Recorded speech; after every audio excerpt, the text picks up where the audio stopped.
रौनक बेटा, तेरी और प्रज्ञा की शादी को 2 महीने बीत गए, लेकिन तू उसे अभी तक कहीं भी घुमाने नहीं ले गया। आज तेरी छुट्टी है तो एक काम कर, इसको थोड़ी देर मॉल ले जा और फिर दुकान से कुछ कपड़े भी दिलवा दियो। जब से अपने गांव से आई है, गिन चुन कर ये 4-5 साड़ियां ही पहन रही है। हाँ, ये ठीक रहा देवर जी, बहुत दिन हो गए मैं भी शॉपिंग पर नहीं गई। इसी बहाने देवरानी के साथ साथ मैं भी कुछ शॉपिंग कर लूंगी। चलो हम चारों साथ में ही चलते हैं।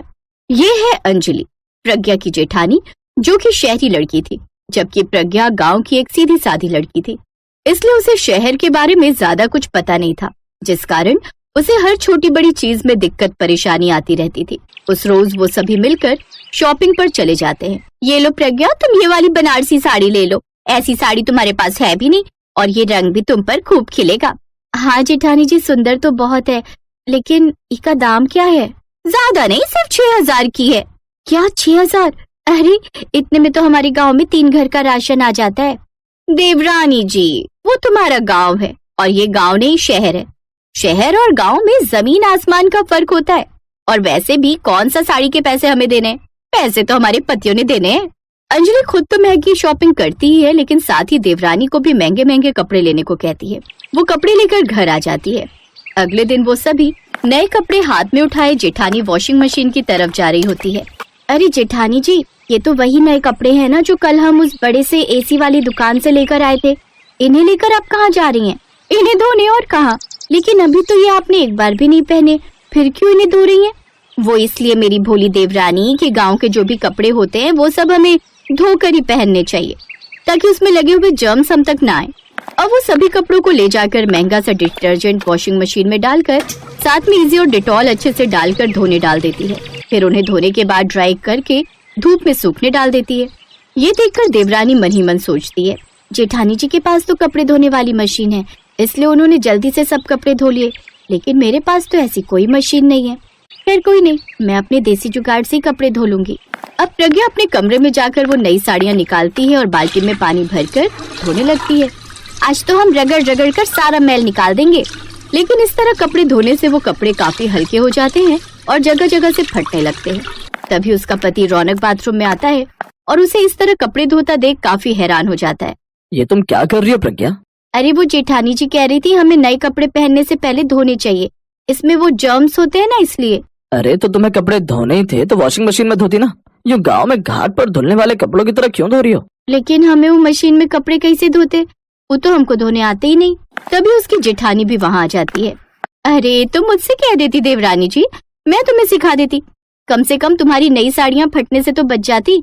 फिर अंजलि उसे अपनी वॉशिंग मशीन के पास ले जाती है और उसका इस्तेमाल करना सिखाती है, लेकिन कई बार समझाने के बाद भी वो उसका इस्तेमाल करना ठीक से नहीं सीख पाती। फिर एक रोज, अरे बाप रे, कितने बड़े बड़े जाले लगे हैं। कौनो बात नहीं, आज ही मैं ये सारे जाले झट से साफ कर दूंगी। प्रज्ञा झाड़ू से घर में लगे बड़े बड़े जालों को साफ कर देती है, जिसके बाद उसकी नजर गंदे पर्दों पर और घर की बेडशीट पर जाती है। अब मैं जल्दी से इन सबको धो लूंगी, वो भी जेठानी जी की वॉशिंग मशीन में। अब प्रज्ञा वो सब कपड़े और चादर ले जाकर वॉशिंग मशीन में डाल देती है, लेकिन जब वो वॉशिंग मशीन के पास जाती है तो सोच में पड़ जाती है, ये जेठानी जी ने कौन सा बटन दबाने के लिए कहा था, मैं तो फिर से भूल गई और अभी तो जेठानी जी भी घर पर नहीं है। खैर कोई बात नहीं, मैं इन्हें देशी वॉशिंग मशीन यानी कि थपकी स्टाइल में ही धो देती हूँ। अब वो उन सब कपड़ों को ले जाकर अपने गांव के तरीकों से ही थपकी मार मार कर धोने लगती है। कुछ देर बाद थपकी की आवाज सुनकर उसकी सास वहाँ आती है। हे राम, उस दिन तूने अपने कपड़ों को खराब किया और आज इन पर्दों का भी नाश मार डाला। देख तो क्या हालत हो गई है इनकी। कितनी बार तुझे वॉशिंग मशीन का इस्तेमाल करना सिखाया था, लेकिन तेरी हरकतें तो अभी भी वाकई जानवरों वाली हैं। फिर 2 दिन बाद, अरे अशोक बेटा, ये तो वही कुर्ता है ना जिस पर हल्दी का दाग लग गया था, दिखा तो। वो निकल गया, लेकिन कैसे? और अब तो ये पहले से कितना चमकदार भी लग रहा है। लगेगा कैसे नहीं माँ जी, मैंने महंगे डिटर्जेंट पाउडर से इसे जो धोया है। वॉशिंग मशीन का कमाल ही ऐसा है, उसमें गंदे से गंदे कपड़े भी धोकर बिल्कुल नए हो जाते हैं। इसी तरह अब जब भी जेठानी कपड़े धोती तो उसके कपड़े बिल्कुल नए से लगते, लेकिन जब प्रज्ञा बहू अपनी थपकी वाली मशीन से यानी कि थापी से कपड़े धोती तो वो उन कपड़ों का आखिरी दिन होता। फिर एक दिन, बड़ी बहू और अंजलि बहू कहाँ है? माँ जी, जेठानी जी तो पार्लर गई हैं, आप मुझे बताइए क्या काम है, मैं कर देती हूँ। ना बाबा ना, तू तो रह नहीं थे, मुझे अपनी साड़ी धुलवानी थी जो कई महीनों से ट्रंक में पड़ी है और उसमें से हल्की बदबू भी आ रही है। अगर अंजलि बहू होती तो उसे बोल देती धोने को। खैर कोई नहीं, मैं देख लूंगी। कुछ समझ नहीं आ रहा, शाम को जागरण में जाना है, अब क्या पहनूं।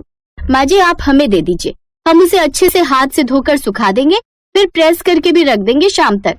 अब और कोई चारा भी तो नहीं है। अच्छा ठीक है। और सुन, आराम से धोना, तब तक मैं मंदिर होकर आती हूँ। वो मंदिर चली जाती है और प्रज्ञा साड़ी लेकर धोने चली जाती है। वो आंगन में खुले में बैठकर अपनी थप्पी से साड़ी धोने लगती है। सासू माँ हमसे हमेशा यूँ उखड़ी उखड़ी रहती है ना, लेकिन अब नहीं। अब देखना मैं कैसे इसे धो धो कर चमकाती हूँ। आंगन में इस तरह कपड़े धोने से आस पड़ोस के लोग उसका मजाक उड़ाने लगते हैं। ना जाने ही कैसी गवार बहू आ गई है अपने मोहल्ले में। तभी वहाँ उसकी सास आती है और उन मोहल्ले की औरतों के सामने मजाक बनते देखकर कहती है, हे भगवान, ये तूने मेरी साड़ी का क्या हाल कर डाला। मैंने तुझे मना किया था ना ऐसे कपड़े नहीं धोना, साड़ी को मशीन में ही धोना। मेरी इतनी महंगी साड़ी खराब कर डाली।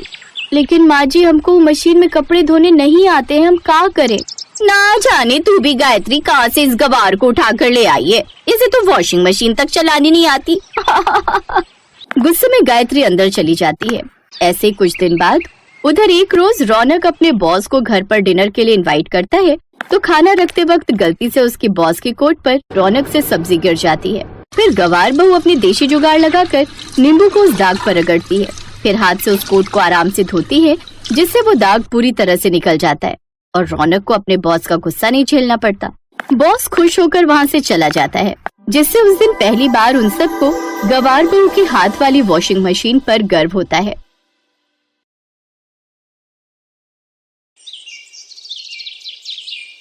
ब्रांडेड हूँ मैं, ब्रांडेड। मुझे चैलेंज देगी वो गंवार अनप्रोफेशनल औरत। समझती क्या है वो खुद को, 2-4 क्लासेस क्या ले ली तो मुझसे बेहतर मेकअप कर लेगी क्या। गंवार कहीं की, ये कंपटीशन तो मैं ही जीतूंगी।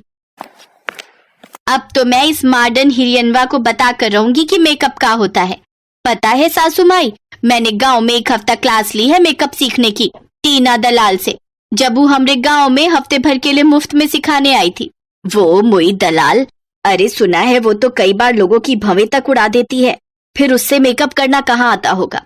और तेरी मुंह दिखाई पर मैंने देख लिया था कि तूने उससे कैसा मेकअप सीखा होगा, इसीलिए तो मैं कह रही हूँ तू तो रहने ही दे बहू। वैसे भी तू ये प्रतियोगिता तो जीतने वाली है नहीं, बेकार में ही अपनी बेइज्जती करवाएगी उस कलमुही काव्या से। हम कैसे ही कॉम्पिटिशन जीतती हैं और उस हीरोइनवा को हराती हैं। अरे पहले ठीक से बोलना तो सीख, वो कॉम्पिटिशन नहीं कंपटीशन होता है। हाँ वही कॉम्पिटिनेटिश। हे राम, मैं भी किसे समझा रही हूँ। काव्या और सुमन देवरानी जेठानी थी। सुमन जहाँ गांव की गवार थी तो वहीं काव्या शहर की स्टाइलिश और मॉडर्न लड़की थी। काव्या सुमित्रा देवी के छोटे बेटे अंकुश से लव मैरिज करके उसके घर में आई थी, तो वहीं गांव की भोली भाली सुमन अपनी सास की पसंद थी। कुछ दिनों पहले ही दोनों शादी करके सुमित्रा के घर आई थी। अपनी मुंह दिखाई वाले दिन वो दोनों अपने अपने कमरे में तैयार हो रही होती हैं, जहां काव्या के कमरे में दहेज में आया बड़ा ड्रेसिंग टेबल लगा था और वो उसके सामने अपना ब्रांडेड मेकअप करके तैयार हो रही होती है। तो वहीं गरीब घर से आई सुमन के कमरे में छोटा शीशा तक नहीं था। अरे का शीशा तो है ही नहीं, अब क्या करें, कौन जुगाड़ लगाना पड़ेगा। हाँ मिल गया आइडिया। सुमन अपना जुगाड़ लगाती है और रसोई में जाकर एक स्टील की थाली लाती है और उसमें देखकर अपना मेकअप करने लगती है। लेकिन ढंग से मेकअप ना आने की वजह से सुमन अपने चेहरे पर ठीक से मेकअप नहीं कर पाती। उसकी लिपस्टिक उसके होठों से बाहर जा रही होती है, तो वही काजल आंखों के नीचे सारा फैला होता है। फिर कुछ देर बाद दोनों नई बहुएं घूंघट डाले बाहर आती हैं। पहले काव्या की मुंह दिखाई होती है। अरे वाह, ये काव्या बहू तो बड़ी ही सुंदर है और मेकअप भी कितना अच्छा है इसका। लाओ सुमन बहू, अब तुम अपना चेहरा दिखाओ। कमला आंटी जैसे ही सुमन का घूंघट उठाती हैं, तो सब औरतें उसे देखकर जोर से हंसने लगती हैं। ये क्या सुमित्रा, तुम अपने बड़े बेटे के लिए बहू की जगह जोकर कहाँ से उठा कर ले आई। हाँ बहू, तुम रात को ऐसे बाहर मत जाना, नहीं तो कोई भूत या चुड़ैल तुम्हें देखकर डर न जाए। दरअसल सुमन गांव से होती है, जिस वजह से उसे ठीक से मेकअप नहीं आता और ना ही उसके पास महंगे प्रोडक्ट्स थे। लेकिन अपनी मुंह दिखाई पर अपना मजाक बनता देख सुमन को बहुत बुरा लगता है। हमको ये मेकअप का कारण आज कितना जलील होना पड़ा। अब तो हम ही मेकअप शेकअप सीख कर ही रहेंगे। सुमन उसी दिन ठान लेती है कि वो अब मेकअप सीख कर ही रहेगी, लेकिन घर के कामकाज की वजह से उसे बाहर निकलने का मौका नहीं मिल पाता। इसलिए अब उसे जब भी वक्त मिलता YouTube से देखकर वो मेकअप सीखने लगी। अब वो पहले से काफी अच्छा मेकअप करने लगती है। ऐसे ही समय बीता। एक रोज उनकी सोसाइटी में मेकअप कंपटीशन की प्रतियोगिता का आयोजन होता है। वो दोनों कंपटीशन में भाग लेती हैं। सुमन अपने पति के साथ जाकर कुछ ब्रांडेड मेकअप किट और डमी लेकर आती है, जिस पर वो प्रैक्टिस करने लगती है, जबकि काव्या को पूरा कॉन्फिडेंस होता है कि वही ये प्रतियोगिता जीतेगी। ब्रांडेड हूँ मैं, ब्रांडेड, मुझे चैलेंज देगी वो गवार अनप्रोफेशनल औरत। समझती क्या है वो खुद को?